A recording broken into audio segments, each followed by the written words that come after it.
Hi, I'm Simon Drew, and you're listening to the Practical Stoic Podcast. If you'd like to find more episodes of the show, as well as articles and information about my one-on-one alignment coaching, then you can head to my website. It's simonjedrew.com. If you do have the means to support the show, then I'd love to see you in my Patreon community. Just go to patreon.com/simonjedrew, where you'll also get access to over 240 episodes recorded before 2020. But for now, enjoy the show. Hey everyone, thank you so much for spending your time here listening to the Practical Stoic Podcast. Now, today I'm going to be taking a brief hiatus from the purely philosophical, and I'm going to be talking to Harry Terrell and Eli Goss from one of my favorite bands at the moment, The Breathing Effect. Now, for those of you who haven't heard of them, The Breathing Effect is an LA-based synth-heavy rock band that leaves a lasting impression. Psychedelic fusion with soul, jazz, and electronic influences, signed to LA's Alpha Pup Records label. I'm really excited to show you this interview because these are a couple of really cool guys making some really beautiful music. If you want a great example of the sort of stuff that they do, the song that first got me onto them I found in a really good Apple playlist, but it's called Shapes That Change Shape from their Photosynthesis album. I'm going to put a link in the show notes as well where you can find that, and also their website. But definitely go check these guys out. Their music is amazing. They're such nice guys from LA. And it was really cool because this interview and another one that I've got coming up soon in the podcast with another one of my favorite musicians of the moment. They really lined up well with going back to university and finishing my music degree, which has been quite a transformative experience, just going back and rediscovering what is my own nature, which is creativity, performance, music, art. This has been a really interesting kind of part of my life, and I really enjoyed having this conversation with these guys today. You know, as I said, their music's great, so I'd highly recommend you go check that out. And this interview just gives a really honest picture of the whole journey for them. Starting the band, keeping it alive, and their whole creative process, the philosophy behind their music. So check out the links in the show notes, and I present to you, without any further ado, my interview with Harry Terrell and Eli Goss from The Breathing Effect.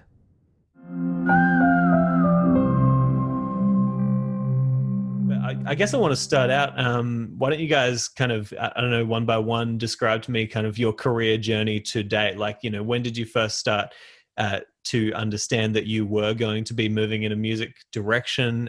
Did you study? How did you come together as the band? I'll let you guys take over. All right. Wow. Well, I guess as far as personally, drums are my main instrument, and I started getting serious about music when I was like maybe 15. I'd been playing since I was like 8 or 9 or 10 or something like that, but I started getting serious toward the end of high school, taking lessons, really studying and practicing a lot, doing a lot of listening, and then I did study music. I went to NYU for jazz performance and learned a ton about just improvisation, and ended up playing not as much jazz, and started during our college years. Actually, the band spent a year in Brooklyn, so that was a big part of my college experience. But I also ended up playing in a bunch of indie rock bands. I ended up doing some like production and audio stuff. I started mixing a bit, and then the past few years, sort of being guided by working with Eli, and other things, I've done a lot more production and audio work. And actually, the past couple of years, I've started. I produced a record for a really good friend of mine, more singer-songwriter stuff. I have some solo music that I've been working on, and I've been doing some like audio editing and mixing for like post-production video stuff recently as well. So the band is definitely a central focus of my musical life, but it's sort of been like a lot of different stuff. I'm still just a working drummer and bass player. Well, not right now because the world is closed, but Yeah. But yeah, I kind of have my fingers in a lot of different pots, so to speak. Yeah, and I think that's like that's a very usual experience for I mean any musician, right? It's like we kind of have to wear many hats, Exactly. you know, in the music industry. And yeah, Eli, you know, how about yourself, mate? Like you know, start to finish where you're at now. What's your kind of musical journey been, for want of a less cheesy cliche term? Sure. So like I kind of feel like I think Harry and I met sort of right at the beginning of both of us falling in love with music as a listening thing. Like age 12, 13-ish. Yeah, 12 and 13. And then we would play together. I never had teachers because I was really bad at being taught. And but I fell in love with the guitar and just had like family members and like Harry show me things. So my relationship with music has always been like I feel like self-taught isn't fair because I also did a bad job of that. Like I just like really liked hang on, I have to interject because I don't think that's true. Yeah. Well, I've just always been fascinated. Like I loved like when I remember you were the first person to explain to me like how scales relate to each other. And, like I remember very viscerally at age 13 being like, wait a minute, an A minor scale is a C major scale? Like, that's so crazy. Like, that's my relationship with music, is just like, and still to this day, it's just like, wait a minute, whoa, like, you know, even still like what was it? The diminished chords are dominant chords. Like what? You just add a note. Like it's just all these little things. It's all about discovery. It's all about this like excitement of learning this thing that I didn't know was previously there. And I'm curious to hear what you were going to interject with though. Well, I was going to interject and say that I don't think it's fair to say that you're not self-taught because you're bad at teaching yourself, because you, in my eyes, I mean, you got Ableton when you were what, 14? 15. And then 15, and then totally taught yourself at least through the end of high school. Like for those 3 years, those last 3 years of high school, you were like, you totally taught yourself how to produce music and how synthesis works and whatever. That's and true. In turn, I learned the music part. I taught myself like, how to fuck with audio, and then kind of like stopped being excited about music. Actually, I think that's really an important detail, is that pretty much up to the point where I went to Berklee College of Music, I was completely music illiterate. And I think even actually, like my ears were stupid. Like they didn't get, like I would make beats and I would make tracks and I would like put a bass line with a sample and they just wouldn't work. And I was like, this is cool, this works. And it like didn't at all. And I listened back to things like that. And I'm like, how did I live with that? It sounds horrible. But like, there was like a long process of getting, and then I like tested into the most basic Berklee, courses, like the absolute lowest ranking.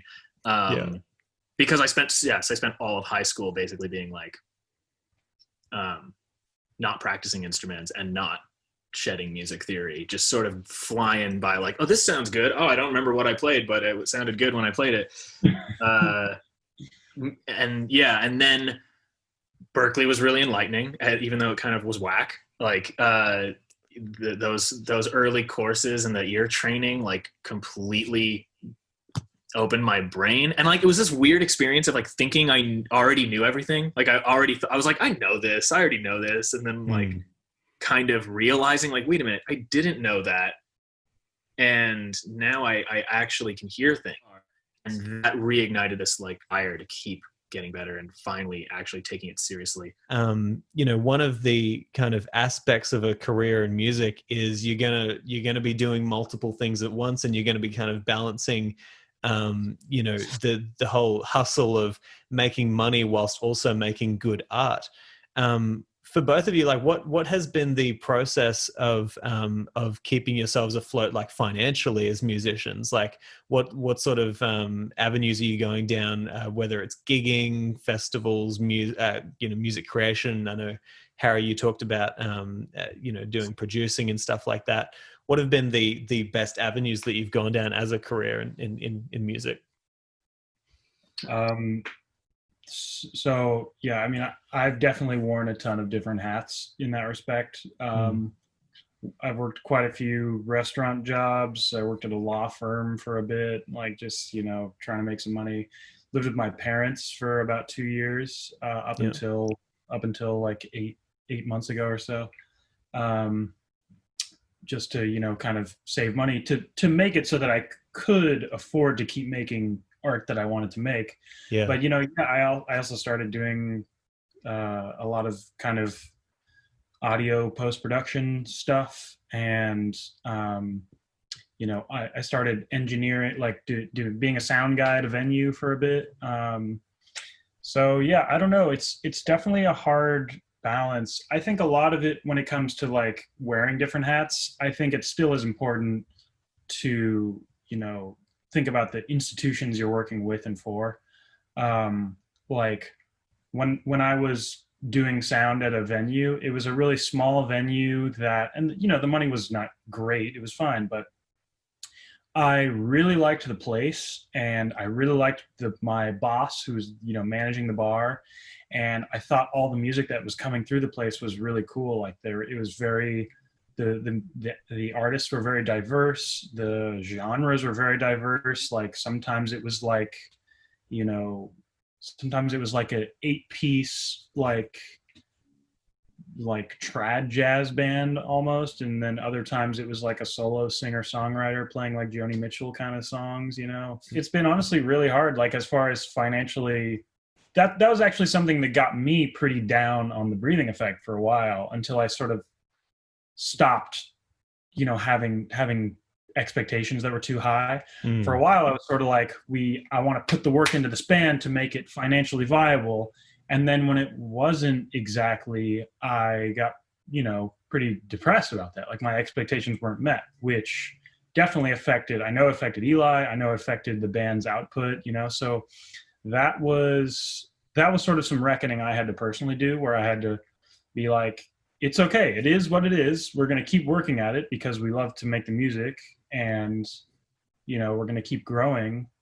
But it's just, it's really hard. I mean, there's so much stuff to keep track of. The financials are abysmal with having like the band itself, like doesn't generate like. Well, I mean, there are a few ways to really make money. Is like things you mentioned earlier, like touring and playing festivals. Which another caveat to this is the band has never really had any help except for our label, who has been great to us since they put out our first record. But we don't have a manager, we don't have a booking agency, we don't have a publicist, so we've just sort of done everything ourselves, which has been a huge learning experience for me because I've learned a lot along the way.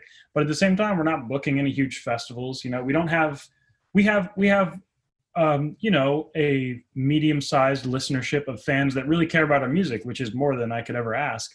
But it's not like we have these, huge listening bases where there's like lots of passive income coming in every month. So what are some of the highs and lows of the whole process of creating the band and getting it out to people so far in the career?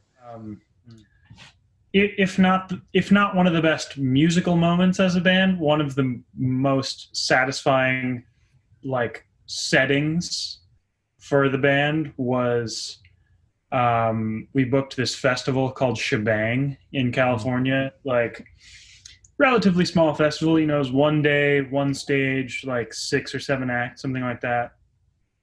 But it was basically on a college campus in San Luis Obispo, and it was probably our biggest crowd yet. It was probably 1,000 people, and it was just so fun because, it was just like show up, load up onto the stage. You sound check for like a very quick 5-10 minutes. It was hectic. Super hectic. And then it's like, the house music turns off and you look up and there's 1,000 people and it's like, whoa, bam, all right, here we go. Yeah, let's do that thing, I guess, now. I've done that as a drummer with other artists, but it's different when it's your own music. Like, it's like, I'm here to present this music that I've sunk my blood, sweat, and tears into to these people that are here to rock out to it. Yeah. Yeah, man. That's a pretty satisfying place to do it. There's nothing like performing in front of a good crowd, right?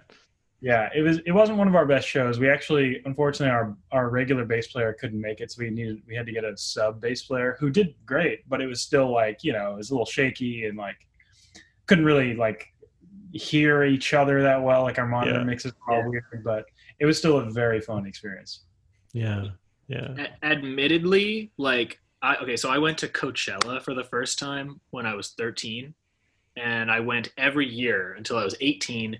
Didn't go again until 2017 to see Radiohead, but I have this relationship with festivals, like very much like deep in my personhood, and it is absolutely a dream to play them, to be on the other end of it. And it still is, it always has been, it always will be. I see that as sort of a huge rite of passage, and like that we haven't yet achieved, and that like sort of is like, that's the goal. That's like, let's get there. And I think that the highest points of the band have been live shows, like making. The other day, though, I was reminiscing about like being in the studio and being in that mindset of making the album. And like, for me, it's a very obsessive place. For sure. Yeah, same. For both of us, it's very obsessive, and like, it's very satisfying, but it's not in the moment as much. The highs and lows are intense, like emotionally, when you actually really know that you're like we're on the verge of something really important, and there's so much, like, you just start inventing like stakes for yourself, like there's so much riding on this, and it's like there may not be, but like to me that is an interesting conversation in and of itself. Like, if you can remove yourself from that, could you potentially make something better, or does the passion of that state of mind make its way into the music? I don't know. I've had debates with our other friend about this, and but yeah, like those are some highs, just like those memories of being in the thick of it. And I would encourage like young artists to not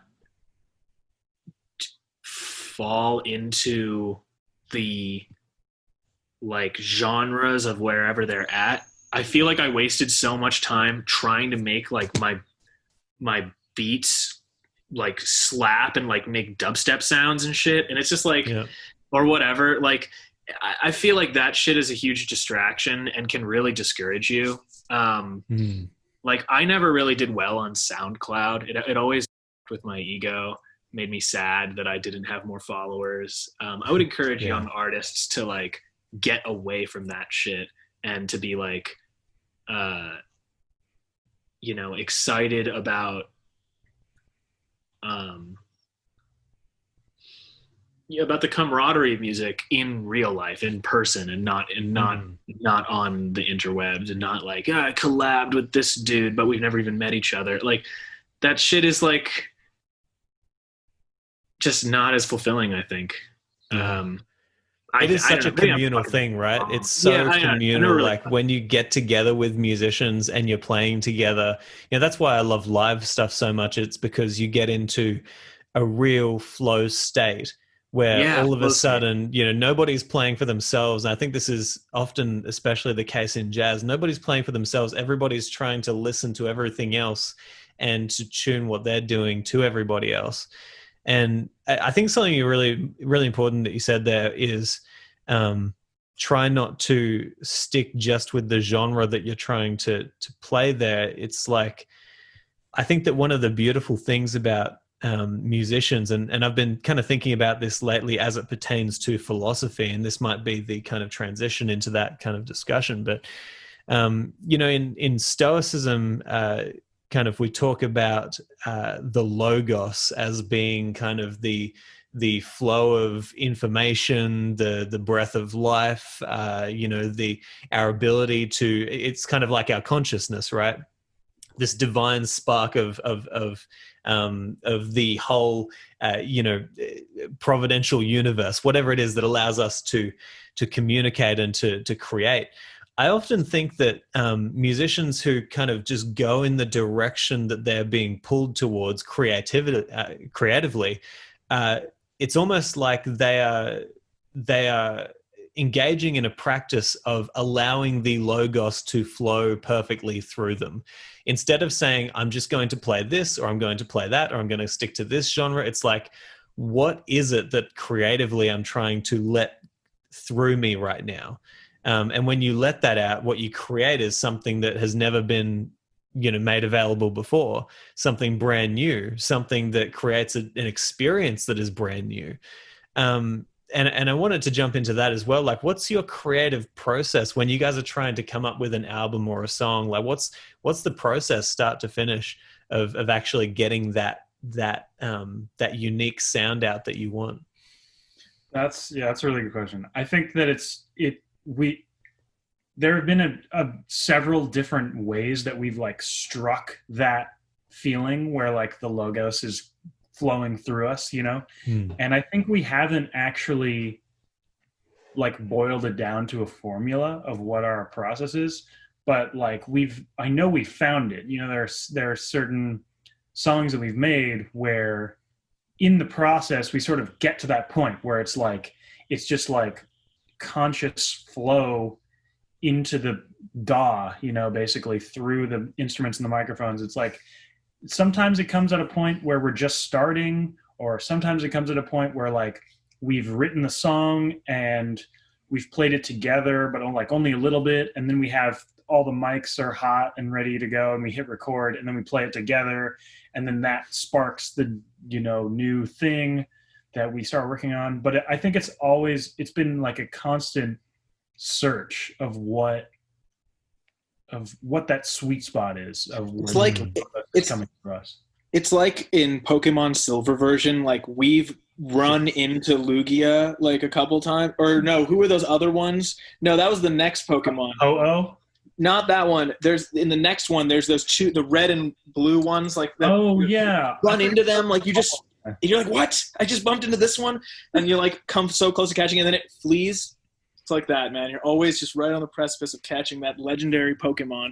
Yeah, exactly. And you're never gonna, but if you do, you just might be the next John Lennon.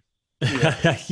That's it. Like that's a lot of the process, right? Because sometimes you do get into that flow where you're like, oh, I've got to pursue this idea. And you keep on going, and then you're just like, there's something else that's there. I just don't know it. And that's what you said before, Eli. It's like the high and low of the creative process is sometimes you can get into that, and then sometimes it's just not there. And the more you push, the less it speaks. It's kind of like when I think of the philosophy side of things, I almost think of Taoism when it comes to the creative process. It's like Alan Watts talking about, when you shut up, that's when it speaks. And then when you try to have all that chatter and like try to control it, that's when it's going to go away from you, right? I love the thing that I always go back to of all of Alan Watts' things that he says is like actually using words like try. Like, can we try to do this? It's like, as opposed to just being like, can we do this? You know what I mean? Like, it's this subconscious thing where you almost sabotage yourself from the get-go just with your language that you're using. Even. It's a subconscious block. And I feel like the best moments are when you just start to like not trick yourself, but just be like, get confident, and then that confidence manifests itself as real confidence. Tell yourself you're confident, and you say you're confident, and then you say like, we're gonna write this song. Like that's how Blue happened on our new album. We had like the album, but we didn't have Blue, and we were like, this album's not done. It needs like a more straight ahead song. And like, we were just like, well, we got to just make it, you know? And it was like, oh, well, you know, like, what do we do? How do we start songs from scratch again? Like every time, you know, like, how do we just, and it's like, and any song we've ever started from scratch was like almost by accident, like just a noodle that we, you know, at least we had some cell of something. This time we have like just an idea of what we want and no actual musical content. Yeah. What could that possibly be? And yeah, it comes from just saying like, whatever it is, it's gonna happen. It's gonna happen. We're gonna make it. Let's sit down right now and just start playing. And sometimes though, it's like you were saying, the more you chase it, the more it runs away, or like it isn't until you shut up that it comes. Like, sometimes that can be just actually come from hours of sorting through something. Like sometimes you can't shut up until you've said a billion things and exhausted yourself, and then like you pull a whole bunch of pieces together and put them in the kind of the puzzle sort of thing, right? You've just written so many shit ideas like that you're just like I hate this, I hate myself, and then you shut up. And then and then you try one more time. Like you're at that point of just like, I literally am going to abandon this song. And then like 5 minutes go, and then like you lay down and you're like angry and upset. And then you like sit back up, pick it up without even thinking about it, play it. And the first line comes to you that you end up using. Yeah. Like, so it's not always like, it's not always an It's hard to put a finger on it. It's really hard to put a finger on what that process is. Not always zen, not always beautiful. Sometimes you're like, in a bad mood and it comes out, or sometimes you I've definitely listened to music where you can tell that they were in a bad mood when they compose it. But you know, I almost think it's like similar to the hero's journey. It's like what you just said there is like, okay, we just need to start playing, right? You know, sometimes, I mean, you take that over to life as well. Sometimes even if, you know, things aren't going well for you, you're not getting the results that you want, you're not getting the direction that you want, sometimes you actually just have to take that first step and just go out and start doing something. And when you start doing something, the creative juices start flowing. Cognitively, you start building connections. And I've noticed that as well with music. It's like, you know, it's something like it's an action. You have to actually be doing something to let something happen. And yeah, like it's crazy because writing a new song, right? Like I'm sure you guys will find this. It's a liberating process, but it's also horrifying because like when you finished a song, oh crap, now we have to do a new one. So we have to start from scratch and then go all the way through the process again. And then it's like, yes, we've done it. And then, oh gosh, let's do this again. And it's the hero's journey. You go out, you try something, and you know, you face all this resistance, and then finally you catch an idea and you start going with it, and then you bring that new information forward into the future, you know, back to your tribe, right? Yeah.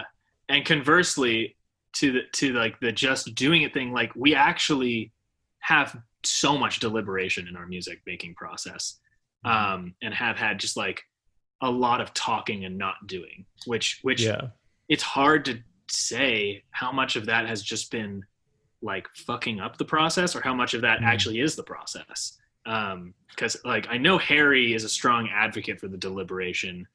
I don't know. Not always. I think sometimes it does more harm than help. Sometimes we talk ourselves in circles, but then I think about things like when we were writing like visions or like just like being like playing things and being like, what if this happened? What if this happened? What if this happened? Like, you're not going to do that without talking. Like, but I think that things and like whatnot. Well, I think that's just part of having a dialogue between multiple people. Because when you're just writing a song alone, all that dialogue happens in your head subconsciously. Like you're sort of right. You don't have to say any of the words because your brain is doing all the talking itself, right? But like when I feel like the sweet spot in our creative process is when our deliberation when we're at our instruments or at 100%. There's been no worse low points than when we're just not even making any music and we're just talking about how we should arguing about how the music should be made. Yeah, so bad. That has happened way too many times. But I think the sweet spot for us is when we're at our instruments and the deliberation about how the music should be is like feels like a subconscious flow, like that logos you were talking about, and is totally interspersed with the actual playing of it. You know, it's like we'll play one section or one, you know, little cell of an idea and then be like, okay, wait, now do this here, try it again. And then we do it again. You know, it's like when that yin and yang are really talking to each other, like it really feels like it's one organism and it's sort of like growing something together, you know. The best producers are masters of that art too, right? Like you take people who are just like, you're just like, what is so good about these producers? Why are they the producer? You know, you hear all these names and it's like, because you don't see the part where they're sitting there and they have an idea of like, hey, session musician, or hey, like artist, singer, like do it this way instead of this way.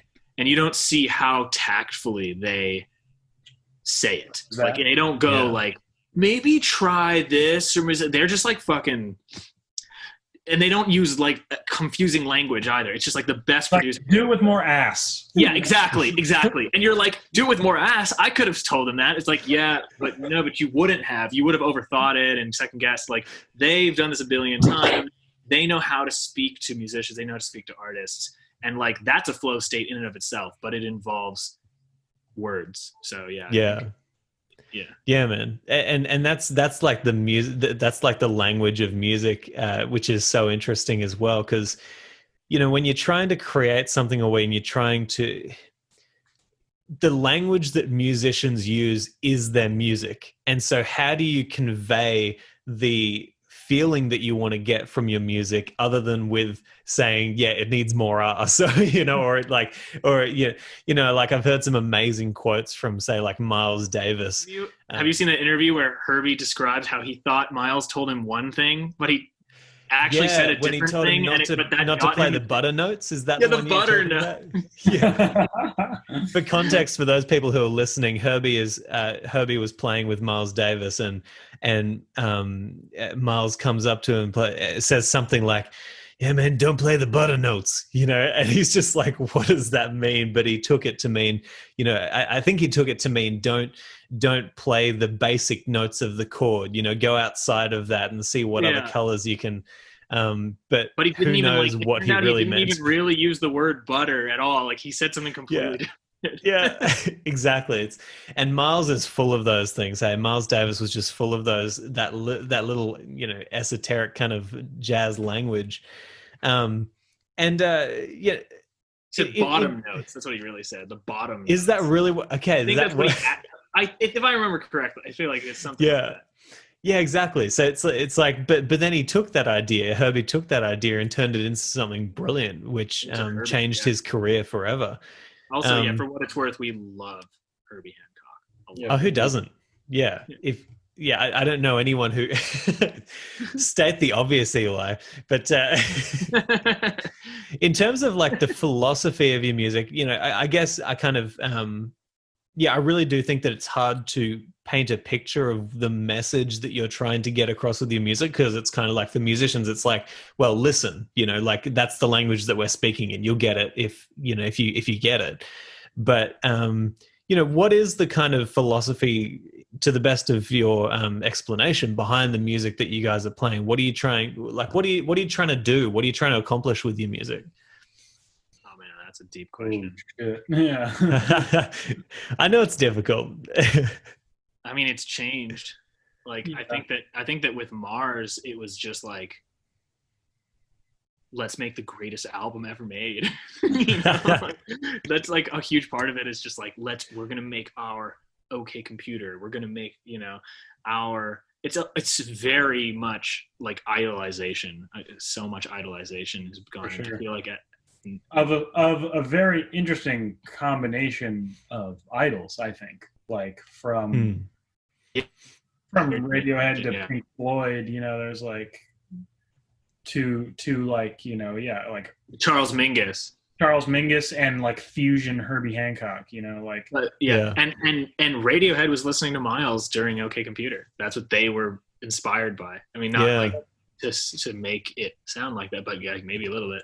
But anyway, yeah, I mean, I'd say as of right now, my goal, like when we just put these things out during quarantine, I think those were really deliberate. Those were very much like, the world needs some chill shit right now, some stuff that isn't as serious, like some stuff that's maybe a little bit more fun to listen to or a little bit more meditative to listen to. Functional music is a thing that I'm more caring about now than I was back then, when it was just sort of all about exploration and just like what if we did this, what if we did this, and it was just like a puzzle, like just making a puzzle or making some sort of just throwing everything onto the canvas. Now it's a lot more deliberate. And I think also Harry and I haven't actually even been in the same place for the last like 4 months. We were just talking on the phone last night about how things would continue. Like, we have no idea. But last night I couldn't fall asleep, and I was like, and I got back to daydreaming about the band, which is something I would do constantly in the making of albums, like not being able to sleep and like just be spinning like so fast. I hope that's really, like, you're shaking your head like that's a relatable thing. I'm just like, what if I tried this? What if I tried this? That's the obsessive shit.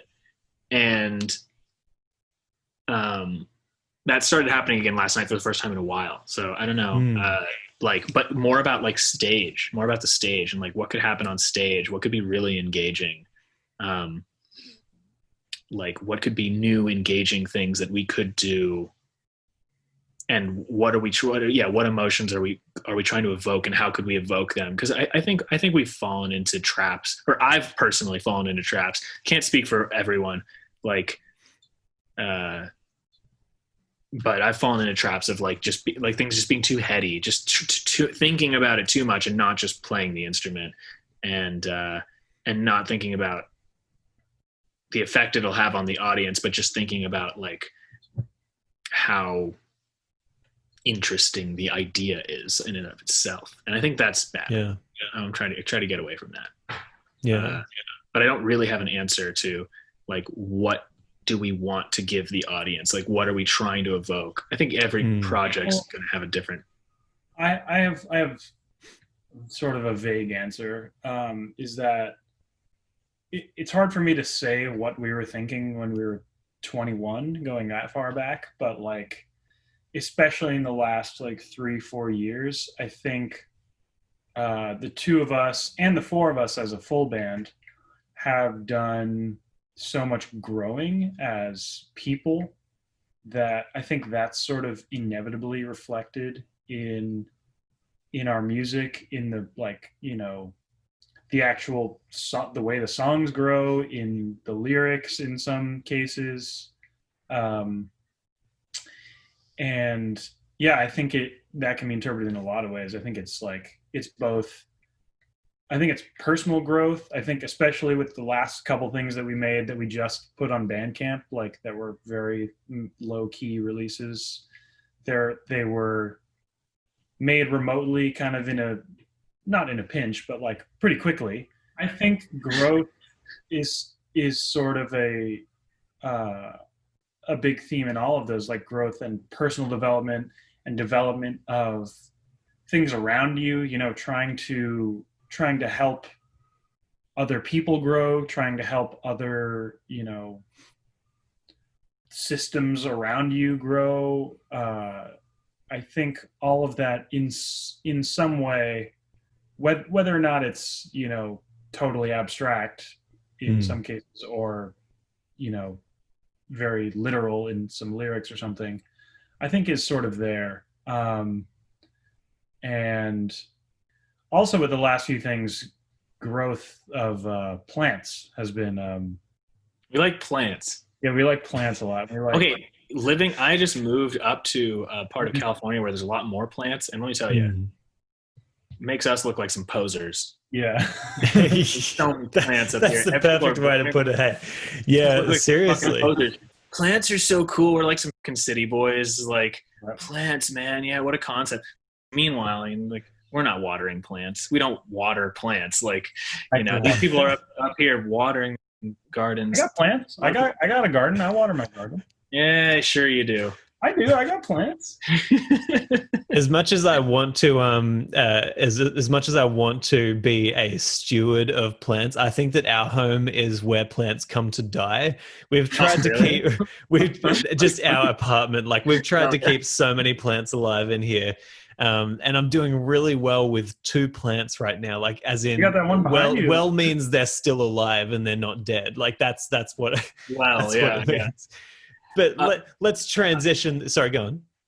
Before we transition, and this is like the 5th time I've done this, but I have to get this last word in. Yeah. It could be more simple than everything we just said. Like, I think that, like, there's something that we all know what it is when you listen to music and you're like, just like, just like, yeah, like, yeah. I love this. You just like not thinking about anything else. It just hits you and it feels good. You get those shivers down the spine. That's what we're going for. That's always what we've been going for. That's what we're going for. When we make the music, we're doing that to our own music. We're like, and I think that's how you know when you like are making something good is if you're just, you listen back to it and you're just like, oh, that one crash cymbal hit with the bass note. Oh, you know, like it's not really much more philosophical than that, or it hasn't been. Yeah, I think it's a satisfaction that like sort of transcends any, you know, philosophy behind the thing. It's like when it's coming through, whether it's the iPhone speakers or, you know, some like serious audiophile monitors or whatever, it just like triggers something in your brain and you just feel it. Yeah, and it's tough to create those moments, but when you create those moments, you like it's a very exciting time. Hey, because and I think it's always just a mystery when you listen back to your own music and you actually like it. I think that's when you really know that you've created something that's at least okay. It's like when you actually love the thing that you've created. And I think that does transfer to people. I think it does. You know, I think in the same way that a comedian who stands on stage and really almost hypnotizes the crowd into being in kind of sync with him, I think that's what musicians do as well. When you create something that is so powerful for you as an experience, I think that it transfers to the audience, at least to the people who love your music. This has been so much fun. I love your music. Please keep on keep on doing it, and keep on doing what you're doing, because it's wonderful. And I'm going to have links to all of your albums in the show notes as well, so that people can go check it out. And if you listen, for people who listen to the whole thing, and earlier we mentioned the name of Mars, and you always wondered how we got the name. Go read the book.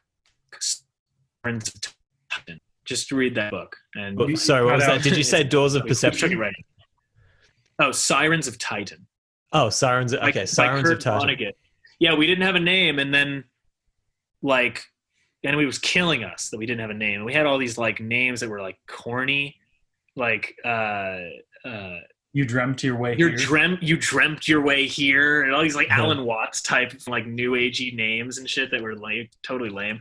And we were like, that's just not right. Like, we're going to look back on that and cringe. And, you know, and then like, and I was reading Sirens of Titan. Harry had read Sirens of Titan, and our friend Lee had read it. And we were all standing there, and I had the book with me. I was like, I'm just going to open this book to a random page, and whatever it is, no matter what, that's the thing. And we were like, okay. And like, I just opened it up, and it was like, Mars is a very bad place for love. What wasn't that's brilliant. Isn't that the first We were like, wow. Isn't that the first half of the sentence though? Wasn't there? Yeah, no, it's a quote. It's like it's Ike. Someone says that to Ike, like the sergeant or the colonel or whatever says it to, or Ike. What's his name? Unk. Someone says it to Unk. Yeah, Unk. He like on Mars. Like he's like on Mars. It's like. I love it. That's one of my favorite album names ever. Mars is a very bad place for love. It's like Man, that's how do you even begin to start there? It was as exciting for us as it is for anyone. Yeah, I can only imagine that moment because open the book, we're like, "Whoa!" I know how musicians think, and when you read something like that, you're going to be like, "Damn, that's good!" Like, of course. Yeah. Well, hey guys, I'm gonna click stop. Thank you so much for listening to this episode of the Practical Stoic Podcast. If you'd like to sign up for email updates, join my Patreon meetup groups that we hold weekly, or if you'd like to offer feedback or suggestions for future guests or topics on the show, then you can head to simonjedrew.com. There you'll also find information about how we can work one-on-one together with my alignment coaching, based around the philosophical principles found in Stoicism. Finally, if you are on Facebook, then I'd love to see you in our group, the Practical Stoic Mastermind. But hey, I hope you've enjoyed this episode, and I'll talk to you next time.